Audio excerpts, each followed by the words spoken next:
습니다. 우리 요한계시록은 계속 살펴보지만 이런 내용이라고 그랬죠. 간단하게 말씀드리면 세상 가운데 핍박받는 하나님을 따르는 백성들이 이 세상 가운데 끝까지 굴복하지 않고 믿음을 지키며 하나님의 백성으로 살아갈 것을, 인내로서 믿음을 지킬 것들을 권면하고 있습니다.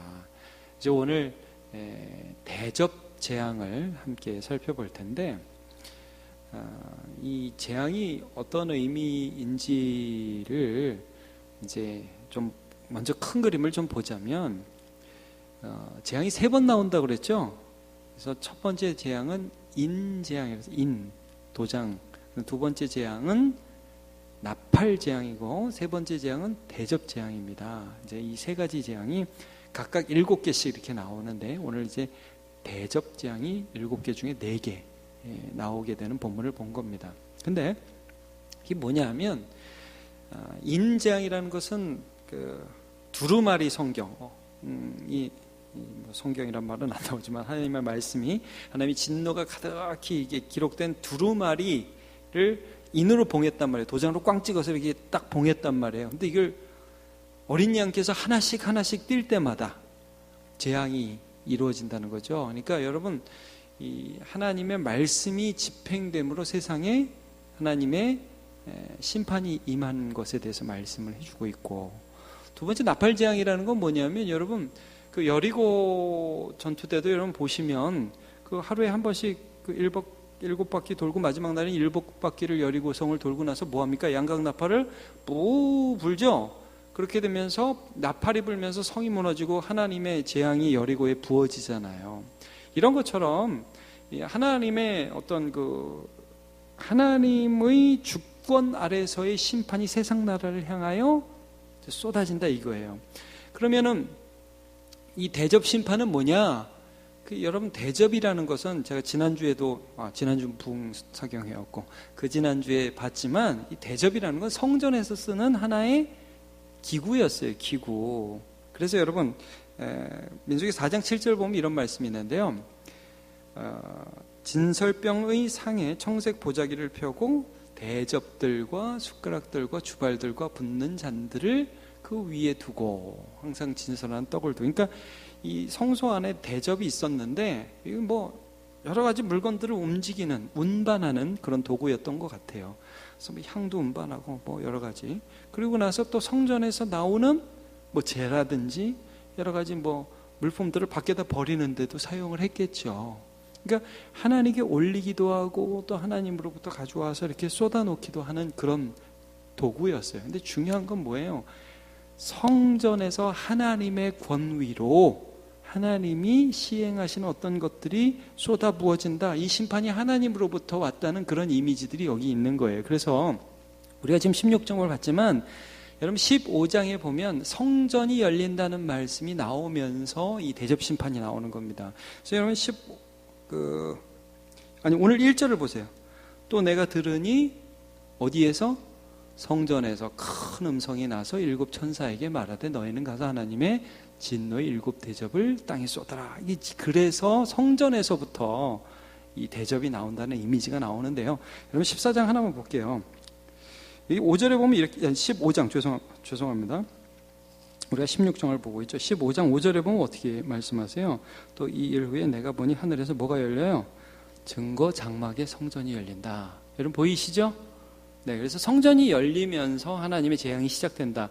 제가 이 구절을 다시 한번 언급하는 이유는, 증거 장막 성전, 어디서 많이 쓰는 말일까요? 신천지에서 쓰는 말입니다. 증거 장막 성전. 그러니까 여러분, 왜 여기서 증거 장막 성전이 열리면서 대접 심판이 나오는지 제가 좀 전에 설명드렸죠. 이거는 하나님의 권위, 성전의 권위로부터 하나님의 심판이 나온다는 말씀이고, 왜 여기 굳이 증거라는 말이 쓰였냐면, 성전의 제일 깊숙한 곳에 언약궤가 담긴 증거궤가 있었죠. 예. 그러니까 하나님의 심판이라는 것은 약속의 말씀에 근거해서 한 사람에게는 승리와 믿음에 대한 상을, 다른 한편 믿음을 지키지 않은 자에게는 심판이 주어진다는 말씀이에요. 이게 언약의 결과잖아요. 성전 안에 있는 이 언약의 판에 근거하여, 증거의 판에 근거하여 하나님의 심판이 하나님을 따르지 않는 자들을 향하여 쏟아부어진다는 거예요. 그래서 여러분 첫 번째 대접 심판의 대상이 전체를 포괄하는 거예요. 여러분 2절 한번 보세요. 누구한테 그 대접 심판이 먼저 임하느냐? 첫째 천사가 가서 그 대접을 땅에 쏟음에 누구에게? 같이 읽어봐요. 시작. 짐승의 표를 받은 사람들과 그 우상에게 경배하는 자들에게 악하고 독한 종기가 나더라. 누구에게? 짐승의 표를 받은 사람, 우상에게 경배하는 사람. 언약에 근거한 이 심판이 이들에게 주어지기 시작한다. 나머지 모든 대접 심판도 마찬가지예요. 그러니까 여러분, 신천지는 이걸 어떻게 해석을 하냐면요, 증거 장막 성전이라는 게 이제 예수님이 자기들을 위하여 벌써 이름을 2000년 전에 지어줬다는 거예요. 자기들이 신천지 증거 장막 성전 뭐 이렇게 돼요. 하여튼 그 사람들 이름이. 그래서 이 논리를 이렇게 피죠. 증거 장막이라는 의미를 찾지를 않아요. 이름만 중요하고, 그 다음에 이 사람들은 그 이전에 장막 성전이라는 이름으로, 여러분 유재열이라고 잘 혹시 들어보셨어요? 유재열? 모르셔도 됩니다. 이제 우리 한국의 이단이에요. 하여튼 지금도 제가 살아있는 걸로 하는데, 이 유재열의 아류가 이만이에요. 근데 유재열이 망하고 자기가 새로 나와서 증거 장막 성전이 됐다, 이런 논리를 이렇게 펴고 있죠. 참고로만 알아두십시오. 여러분, 왜 여기서 증거 장막 성전이 열렸는가? 언약에 근거하여 그 언약의 말씀에 순종한 자들에게 믿음의 상이 주어져요. 그래서 그 15장 앞부분에 모세의 노래를 부르는 사람들, 검은 고를 타면서 그 유리 바닷가에 서서 노래하는 승리의 사람이 그 앞에 그래서 나오는 겁니다. 그리고 짐승의 표를 받은 사람들, 용용욕, 뭐 여러 번 말했습니다. 제가 수요 예배 때마다 삼위일체 하나님을 모방하는 이 세상의 경제 논리와 이 세상의 사회 논리 가운데에 나 좀 살려주세요 하고 들어가는 사람들, 하나님을 버리고, 이 사람들에 대해서 결국은 이런 재앙이 임하게 된다는 거예요. 그러니까 여러분, 여기 나오는 대접 재앙은 예수를 믿고 신실하게 예수를 따르는 자들에게 해당되는 말씀이 아니라는 거예요. 이걸 기억하셔야 돼요. 그게 아니에요. 어떻게든지 주를 믿고 세상의 논리를 따르지 아니하고 하나님의 논리를 따라서 하나님께 순종하려고 살아가는 자에게는 이 15장 앞부분에 있었던 검은 고를 탄 그런 노래들, 모세의 노래를 부르는 승리의 노래가 있게 되는 것이고, 그러나 이 세상에서 적당히 타협하면서 이 세상의 논리에 빠져가지고 믿음을 버리는 그런 사람들 가운데는 하나님께서 반드시 때가 되면 심판하신다는 것을 말씀해 주고 있어요. 그것을 세 가지 유형으로 표현해 주신 거예요. 인심판, 나팔심판, 대접심판. 여러분이 나중에 자세히 보시면 대접심판, 나팔심판 상당히 비슷합니다. 어떤 면에서 비슷하냐? 여기 나온 심판의 이미지들은 여러분 구약시대에 보면 세상이 심판받는 부분이 여러 번 나오거든요. 그 중에 대표적으로 이 세상, 하나님을 대적하는, 하나님을 향하여 완고한 마음을 품는 이 세상 나라에 대한 심판이 나와요. 출애굽기에 어느 나라를 심판하시냐? 이집트를 심판하시죠. 10가지 재앙으로. 그때 여러분 10가지 재앙 뭐였는지 기억나십니까? 첫 번째, 나일강이 피로 변합니다. 그 다음 개구리, 이, 파리, 악질, 독종, 우박, 메뚜기, 흑암, 장자. 할렐루야. 자, 이 10가지 재앙이 나오죠? 네. 이 이미지를 요한계시록에서 쓰고 있는 거예요. 여러분, 첫 번째로 그래서 이 대접 심판을 볼 때 좀 전에 말씀드렸지만 이 대접 심판은 세상 논리에 굴복하고 적당히 세상과 타협하면서 사는 사람들, 그래서 그 짐승의 수는 666이라 요한계시록을 해석하는 아주 키가 되는 말씀이에요. 용, 바다에서 올라온 짐승, 땅에서 올라온 짐승, 삼위일체의 하나님을 흉내내는 이 세상의 체계, 여기에 자기 모든 것들을 내어 맡긴 사람들, 여러분 이 당시에 로마에 어떤 일들이 있었느냐 하면 상인들이 매매를 하는데 이 로마의 그런 체계 안에 들어오지 않으면 매매를 못하게 하는 거예요. 그러면서 황제 숭배하게 하는 거예요. 여러분, 이런 일이 우리나라에도 있지 않았습니까? 일제시대에는 그 천황한테 경배하지 않고 뭐 이름 바꾸지 않고 그러면 안 되는 거 아니에요. 여러분, 제가 어떤 목사님 설교 들어보니까 그 일제시대 때는 그런 일까지 있었어요. 예배 순서 중에 천황께 대한 뭐 경례 이런 게 예배 순서 중에 있었다는 거예요. 그거 안 하면 교회를 핍박하니까 교회가 대충 타협한 거예요. 그거 타협 안 한 분이 뭐 주기철 목사님 같은 분이라는 거죠. 그러니까 그걸 안 하면 살 수 없을 그런 환경들을 탁 내어놓는 거예요. 그럼 우리 이 시대는 다르냔 말이죠. 여러분, 이 시대도 우리가 살아가면서 세상 가운데에서 잘 돼야 잘 되는 것 같잖아요. 그래, 세상에서 하라는 거 그거 하고. 어제도 제가 세미나 한번 갔다 왔는데, 세미나 한번 갔다 온 게 아니라 중요한 제가 좀 듣고 싶은 세미나가 있어서 좀 갔다 왔는데, 그 목사님이 그런 말씀을 하시더라고요. 교회 안에 설문조사를 했대요. 내 자녀가 주일날 학원에 가야 되면 예배를 빼고 학원에 보내겠냐? 그렇게 설문조사가 나왔다는 거예요. 그랬더니 설문조사에서 중직자, 한국교회 중직자 50% 이상이 예배보다 학원을 보내겠다고 설문 대답을 했어요. 그거 예수 믿는 건지 저 잘 모르겠어요. 예.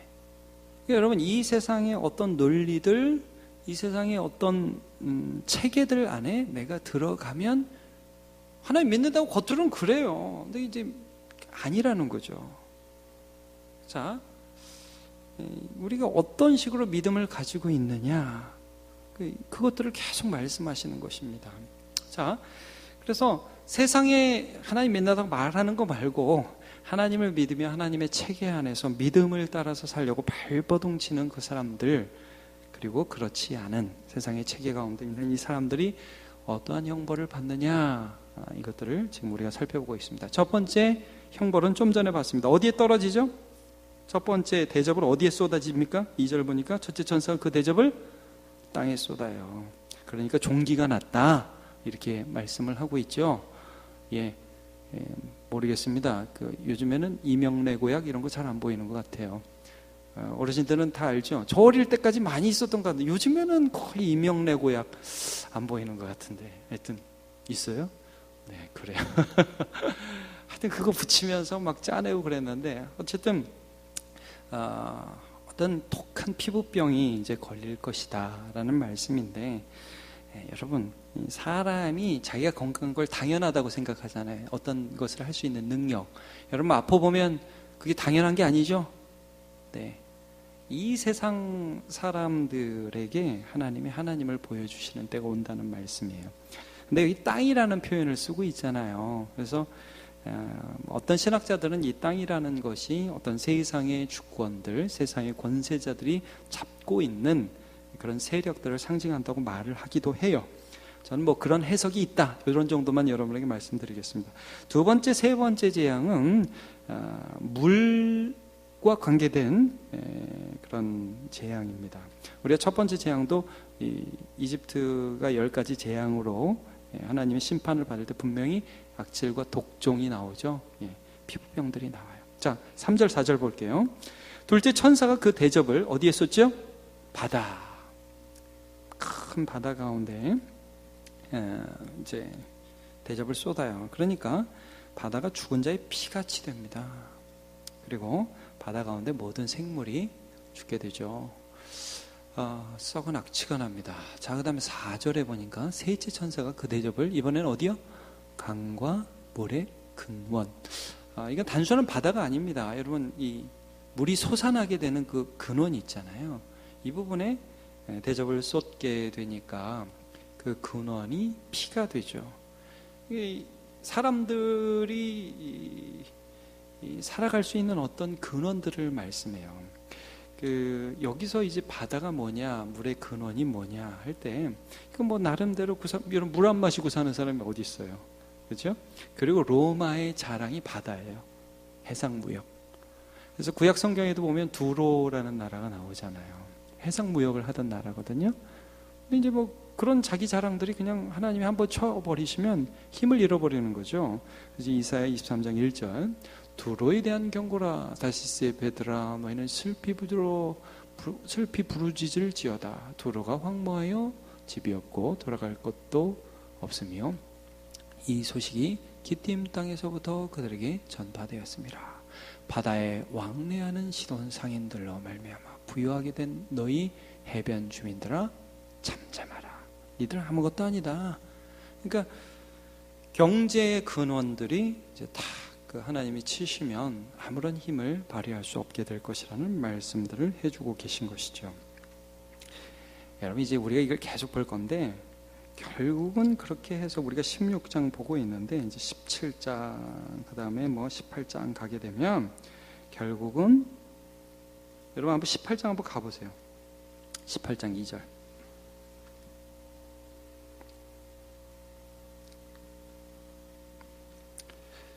18장 2절 한번 같이 읽어볼까요? 시작. 힘찬 음성으로 외쳐 이르되 무너졌도다 무너졌도다 큰 성 바벨론이여 귀신의 처소와 각종 더러운 영이 모이는 곳과 각종 더럽고 가증한 새들이 모이는 곳이 되었도다. 바벨론이 결국 무너진다.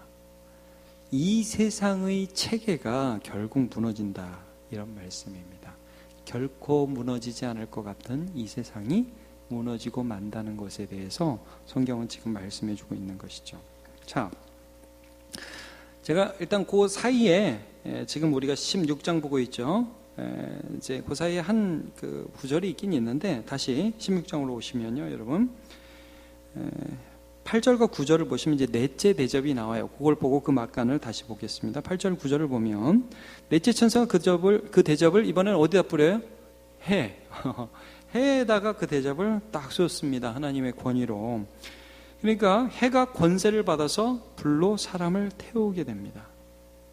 사람들이 크게 태워집니다. 자, 여기까지만 보면요. 이 해 재앙이 사실 그 이전 나팔 재앙에도 나와요. 근데 거기에서는 나팔을 보니까 해가 빛을 잃는 것으로 나오는데 이번에는 해가 오히려 힘을 받죠. 그래서 사람을 태우죠. 자, 여러분 보세요. 해가 여러분 이거 아시죠? 해가 지구와의 거리가 있는데 해와 지구와의 거리가 있는데 이 거리가 조금만 멀면 지구는 얼어 죽어요. 조금만 가까우면 다 죽어요. 이 해와 지구와의 거리는 우리 하나님께서 붙잡고 계신 것이죠. 그렇죠? 하나님이 조금만 밀면 죽는 거예요. 여러분 요즘에 우리 이 세계가 온난화로 얼마나 힘들어요. 뭐 지금 다 죽는다고 그러잖아요.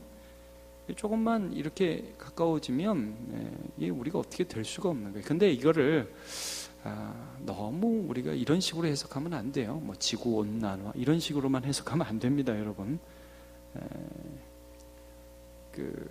요거는 하나님의 주권 하에 있는 심판의 상징 이미지입니다.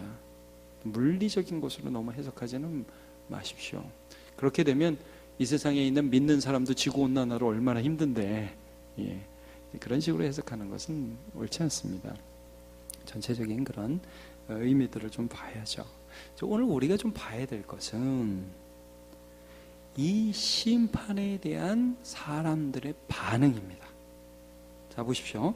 첫 번째, 두 번째, 세 번째의 그 대접, 재앙, 물에 쏟아지고 땅에 쏟아지고 한 그 대접 재앙에 대한 반응이 몇 절에 나옵니까? 우리 셋째 대접을 쏟은 다음에 5절부터 보면 5절과 6절에 먼저 물을 차지한 천사의 반응이 나오죠. 그리고 7절에는 제단의 반응이 나옵니다. 자, 5절과 6절의 반응을 한번 먼저 보면 내가 들으니 물을 차지한 천사가 뭐라고 대답을 하느냐. 같이 한번 읽어보죠. 시작.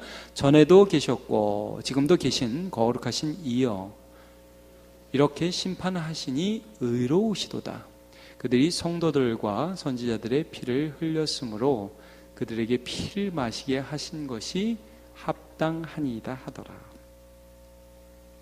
여기 보니까 천사가 대답을 하는 거예요. 천사도 이제 모든 일들을 보면서 하나님의 심판을 수행하면서 예, 합당합니다. 하나님이 여기 보니까 의롭고 거룩하시다고 말씀을 하죠.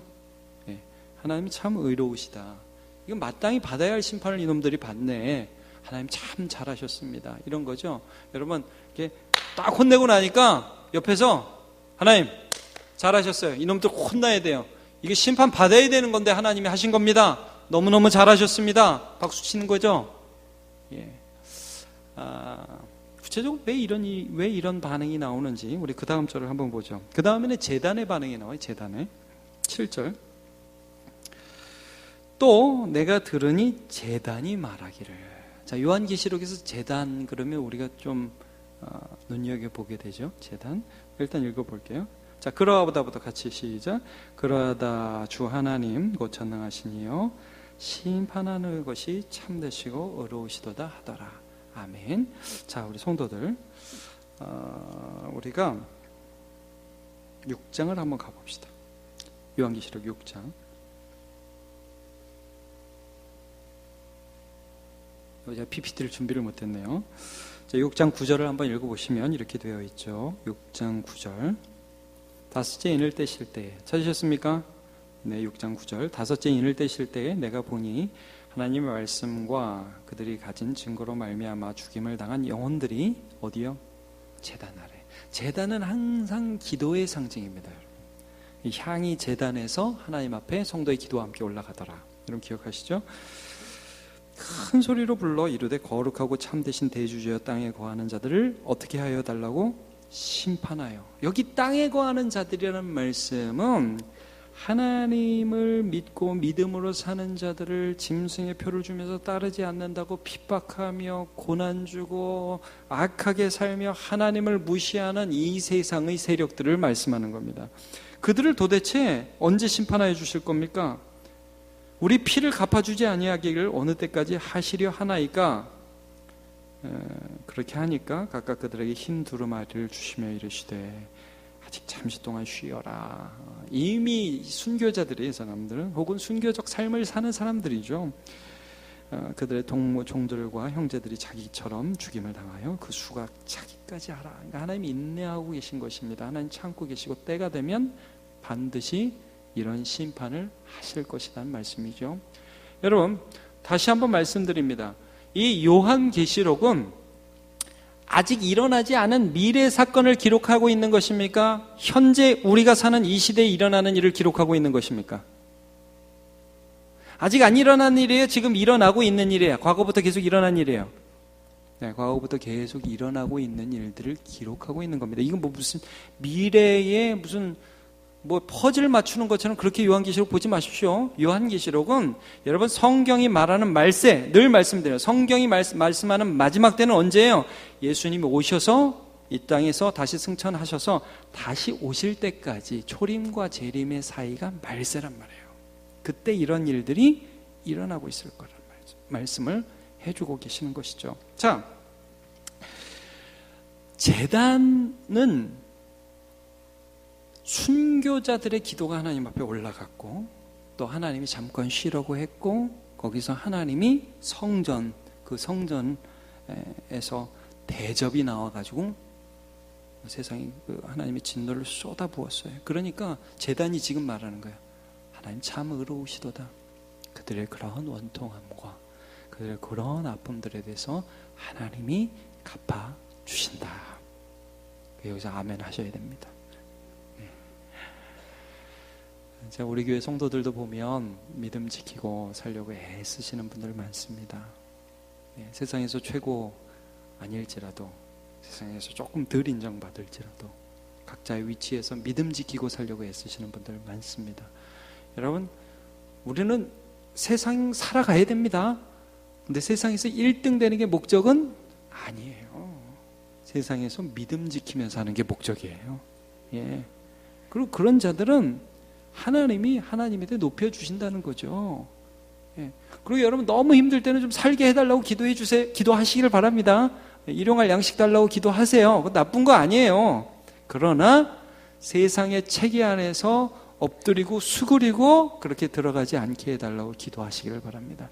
결국 세상이 주는 비전의 끝이 뭔지를 오늘 보여주는 거예요. 세상이 야 이거 하면 넌 이렇게 돼. 비전을 주죠. 세상이 그 비전이 되는 것 같아요. 멸망한다는 거예요. 여러분, 성경을 보시면 사실은 이런 구도로 가는 것입니다. 하나님 나라 대 사람 나라, 하나님 나라 대 세상 나라, 이 구도로 가는 거예요. 아담과 하와가 선악을 알게 하는 나무의 열매를 따먹은 이후로 이 구도는 계속되었습니다. 그래서 가인의 후예들이 계속해서 세상 나라를 세우잖아요. 근데 나중에는 어떻게 돼요? 이 셈의 후손들까지 다 넘어가잖아요. 6장에 가면 노아 시대에 자기들 마음대로 결혼하고 하나님 터치하지 말라는 거 아니에요. 여러분, 이게 세상 나라예요. 이게 세상 나라. 그래가지고 단지 결혼만 자기 마음대로 하는 게 아니라 거기 보면 이렇게 나오죠. 그들의 생각하는 것이 항상 악했다. 홍수로 쓸어버리죠. 그 다음에 무슨 짓을 합니까? 11장에 가면 하나님 계속 우리 터치하지 마세요. 우리는 우리의 도시를 건설할 겁니다. 그래갖고 세운 게 탑이에요. 탑과 도시를 건설하죠. 우리가 바벨탑이라고 흔히 말을 하지만 이제 언어를 흩으시는 그런 일들이 있게 되죠. 그리고 나서 계속해서 나라를 세웁니다. 그 나라는 하나님을 대적해요. 이집트 치시죠. 출애굽기에. 그리고 여러분, 결국 이스라엘 나라도 하나님의 나라로 세워줬지만 하나님 배역합니다. 사람들이. 바벨론을 치죠. 다니엘 때 보면 바벨론 치죠. 예. 그래서 여러분, 그 다니엘이 꿈을 해석해 주잖아요. 느부갓네살 왕이 꾼 꿈을. 자, 그 사람이 어떤 꿈을 꾸냐면 머리는 금, 이 우상을 하나 봐요. 근데 그 우상이 독특한 우상이에요. 머리는 금, 예, 가슴과 팔은 은, 배와 넓적다리는 동, 그리고 이 다리 아랫부분은 철, 발에는 진흙도 좀 섞였어요. 자, 요 머리는 바벨론, 여기는 아수르, 요 아래는 헬라, 그리고 요 맨 아래는 로마와 로마의 여러 가지 그 제국들 섞인 거. 근데 큰이 아니지. 손으로 뜨지 않은 돌 하나가 와서 이 우상을 푹 치죠. 세상 나라를 치죠. 그리고 나서 이 돌 중심으로 태산을 이루어서 하나님의 나라가 이루어지죠. 이 돌이 뭐예요? 예수 그리스도. 하나님의 나라가 세상 나라를 이긴다는 거예요. 그럼에도 불구하고 계속해서 세상 나라는 비전을 줄 겁니다. 야, 내가 너를 살려줄게. 나한테로 와라. 속지 마십시오. 자, 우리 남원교회 성도들, 세상에서 잘 되려고 하는 것을 인생 목표로 삼지 않으시길 축복합니다. 세상 속에서 주님께 순종하는 것을 인생 목표로 삼으시기를 축복합니다. 예, 세상의 비전은 잘 되는 것 같지만 반드시 멸망합니다. 오늘 그거 말씀하는 겁니다. 하나님이 거리 한번 좁혀주시면 망한다는 거예요. 태양과 지구의 거리. 물 근원, 여러분 당연하게 물이 나오는 게 아니라는 거예요. 바다 생물, 뭐 잡으니까 참치도 나오고 고등어도 나오고, 야 좋다. 그러다 원전 하나 터지니까 웃기게 됐잖아요. 여러분, 이게 당연한 게 아니라는 거예요. 이 땅 하나님이 심판하실 때가 반드시 있다는 거예요. 다 넘어가잖아요. 여러분, 제가 오늘 저녁에 식사하다가 우리 목사님들하고 그런 얘기했어요. 그러니까 우리 어르신들한테는 별로 관심이 없겠는데, 여러분 애플이라는 회사가 있어요. 들어보셨어요? 애플, 뭐 구글, 삼성은 제가 안 느껴요. 뭐 될 수가 없어요. 뭐 MS, 마이크로소프트, 이런 회사가 여러분 넘어질까요? 안 넘어질까요? 저도 안 넘어질 것 같아요. 제 느낌상. 근데 여러분 넘어질 수 있다는 거예요. 우리의 젊은이들이 뭐에 목숨 겁니까? 취업, 대기업. 제가 오늘도 얘기하는데 여러분, 일본에 재미있는 현상이 있다고 그러죠. 우리나라는 지금 취업이 안 되잖아요. 일본에는 요즘에 취업할 젊은이가 없답니다. 왜냐? 애를 안 낳아서. 여러분, 우리나라도 10년, 20년 지나면 이제 기업들이 와서 싹싹 비는 때가 올 겁니다. 지금 생각이 그럴 것 같아요. 가봐야 알겠는데 제 생각이 그런 때가 올 것 같아요. 애가 없어요. 여러분, 초등학교에 애들이 없어요. 지금 그래요. 그러니까 어떤 시대가 올지 몰라요. 여러분, 뭐가 무너질지 모릅니다. 인류대, 여러분 인류대 뭐 진짜 우리나라 학부모들은 인류대 목숨 걸라고 그러는데 그게 계속 그렇게 될까요? 여러분 인류대는 영원할 것 같죠? 스카이! 그럴까요? 아니라고 말해야 될 것 같은데 인류대는 영원할 것 같죠? 그래도 하나님은 영원하지 않아도 인류대는 영원할 것 같지 않아요? 강남 사람은 다 그렇게 믿는 것 같아요. 목숨 걸고 그렇게 하죠. 무너질 겁니다, 여러분. 무너질 거예요. 다시 한 번 말씀드리면 우리 남원교회 성도들, 이 세상에서 1등 되는 거 목적으로 삼지 마시고 이 세상에서 하나님께 순종하는 거 목적으로 삼으시고 사시기 바랍니다. 요한복음 12장 24절. 내가 진실로 진실로 너희에게 이르노니 한 알의 밀이 이 땅에 떨어져 죽지 않으면 하늘 그대로 있고 죽으면 많은 열매를 맺느니라. 아멘이죠? 그 다음 절도 한번 보세요. 자기의 생명을 사랑하는 자는 잃어버릴 것이요 이 세상에서 자기의 생명을 미워하는 자는 영생하도록 보존하리라. 26절은 같이 읽을까요? 시작. 사람이 나를 섬기려면 나를 따르라. 나 있는 곳에 나를 섬기는 자도 거기 있으리니 사람이 나를 섬기면 내 아버지께서 그를 귀히 여기시리라. 아멘. 여러분, 오늘 예수님이 계신 곳에 여러분도 있습니까? 그럼 잘하신 겁니다. 끝내야 되는데 제가 생각이 들어요. 제가 여기 반주하는 청년들이 있잖아요. 그 송재성을 비롯해서 예경이도 있고 박수영도 있고, 그 제가 참 귀하게 생각을 해요. 예. 그 안 빠지고 이렇게 나오잖아요. 얘들이 시간이 남고 뭐 이렇게 사회에서 좀 찌질해서 여기 있는 겁니까? 제가 좀 말이 좀 과격하네요, 좀 오늘. 뭐 그래서 그런 겁니까? 아닙니다. 저는 그런 기도 제목이 있어요. 하나님, 예배에 목숨 걸고 예배를 사랑하는 사람들의 미래에 하나님의 은혜를 주옵소서. 그런 소망이 있어요.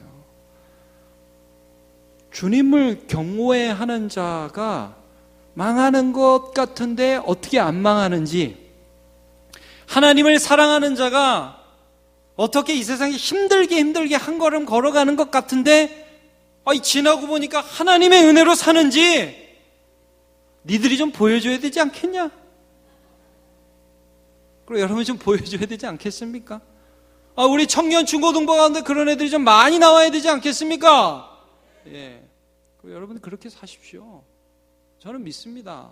우리 남문교회 성도들이 믿음으로 살면 순간적으로 대박 나는 사람 없습니다. 여러분 고난이 있고요, 어렵고요. 근데 그 길을 가면서 내면이 풍성해지고 실력이 생기고 하나님이 믿어지고 마음의 평안이 있고 여유가 있고 다른 사람들을 권면하는 지혜가 있고 주님을 사랑하는 그런 기쁨들이 있게 됩니다. 지금까지 하셨던 것처럼 주님 끝까지 붙드시기를 주님의 이름으로 축복합니다. 자, 그래